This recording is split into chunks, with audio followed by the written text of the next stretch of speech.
Na noite de 7 de março de 1950, o voo 307 da Northwest Orient Airlines decolou de Washington com destino ao Canadá. Era uma rota doméstica de rotina, com algumas paradas no caminho. Nada fora do comum. Apenas mais um voo atravessando o céu frio do norte dos Estados Unidos. Mas o que começou como uma viagem comum, terminaria em uma das tragédias mais marcantes e esquecidas da história da aviação americana. Um acidente envolto em neve e neblina, e decisões tomadas em segundos.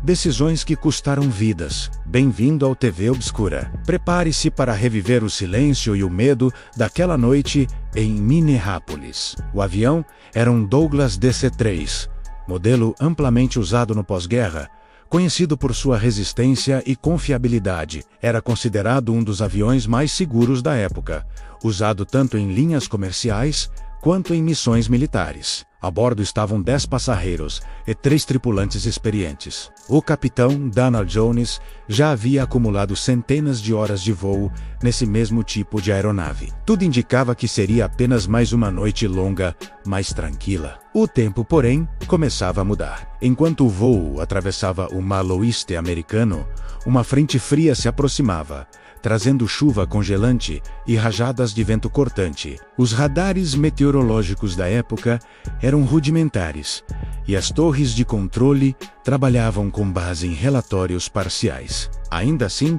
Jones decidiu continuar a rota, acreditando que o pouso seria possível. Em terra, a cidade de Minneapolis mergulhava em uma noite branca e silenciosa. A temperatura estava abaixo de zero, e a visibilidade era tão baixa que as luzes do aeroporto pareciam sombras distantes na neblina. Alguns moradores relataram que mal conseguiam ver a rua em frente às suas casas. Mesmo assim, por volta das 8h50 da noite, a torre recebeu a comunicação Northwest 307, iniciando a aproximação final. Minutos depois, algo estranho começou a acontecer. Os controladores notaram que o avião estava fora da rota de aproximação. O radar, ainda limitado, não mostrava a altitude exata, apenas distância. O rádio chiava e a voz do capitão parecia cada vez mais distorcida pela interferência. Em uma tentativa de corrigir o alinhamento, o avião passou por cima de uma área residencial, perto de um cemitério conhecido na região.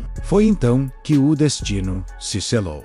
Com a visibilidade quase nula, o avião colidiu com um mastro de bandeira metálico no topo de um monumento dentro do cemitério. O impacto arrancou parte da asa esquerda e danificou um dos tanques de combustível. O avião ainda permaneceu no ar por alguns segundos, tempo suficiente para Jones tentar uma última manobra desesperada. A torre autorizou uma nova aproximação, mas os controles já não respondiam. O DC-3 começou a perder altitude, girando lentamente até mergulhar em direção ao bairro de Lyndhurst, uma das zonas residenciais mais tranquilas de Minneapolis. O impacto foi brutal. A aeronave atingiu em cheio uma casa, na Minnehaha Parkway West 1116.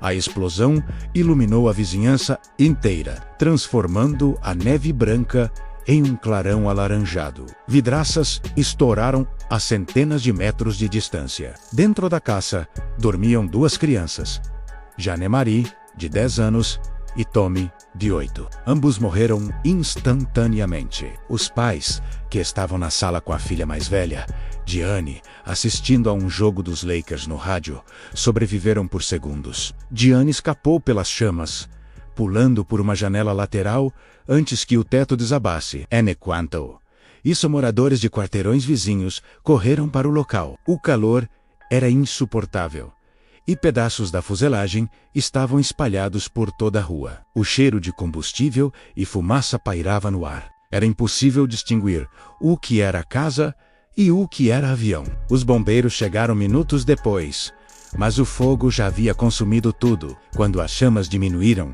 15 corpos foram encontrados entre os destroços, menos 13 a bordo e 2 na casa. A tragédia estava consumada. No dia seguinte, os jornais locais estamparam as manchetes: avião cai em bairro residencial. 15 mortos. As fotos mostravam o que restava de uma rua coberta de cinzas e neve derretida. Mas o mistério maior ainda estava por vir. Por que o avião colidiu com o mastro? Por que a tripulação não abortou o pouso? E por que, mesmo danificado, tentou continuar a aproximação? A investigação revelou que o voo 307 estava em uma altitude menor do que o recomendado. A chuva congelante e o gelo acumulado nas asas podem ter afetado a sustentação. Além disso, o rádio da aeronave apresentava falhas intermitentes, o que pode ter causado confusão nas instruções entre a torre e o piloto.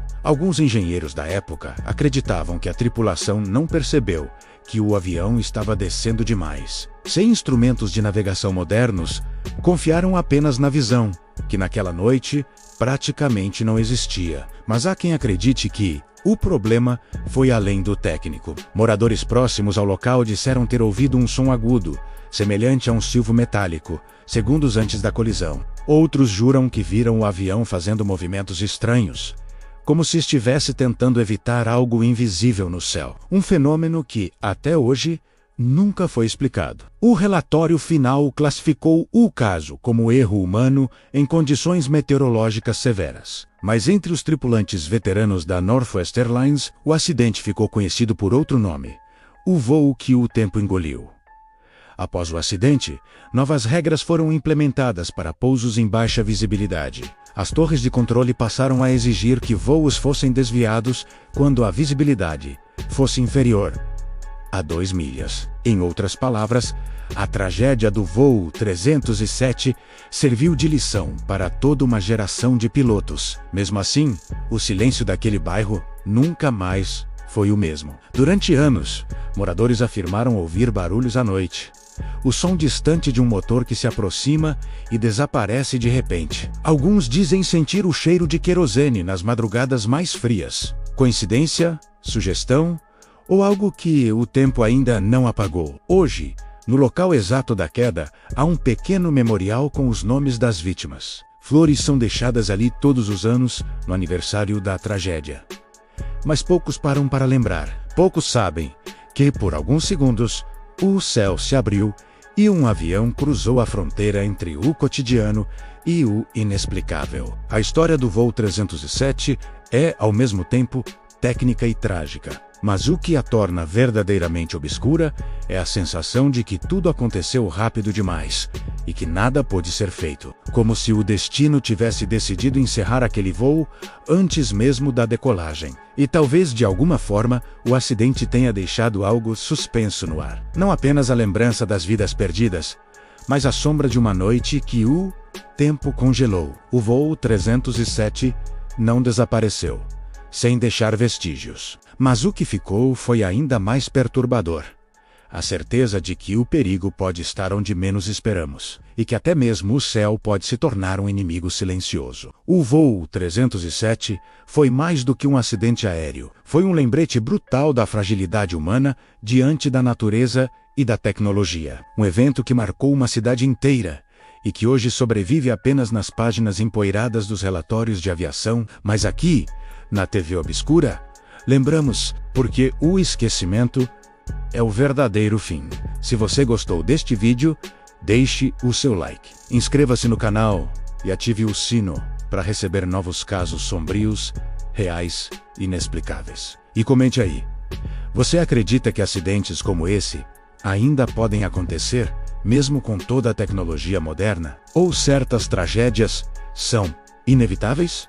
Até o próximo mistério. E lembre-se, o silêncio, às vezes, é a forma mais alta de resposta.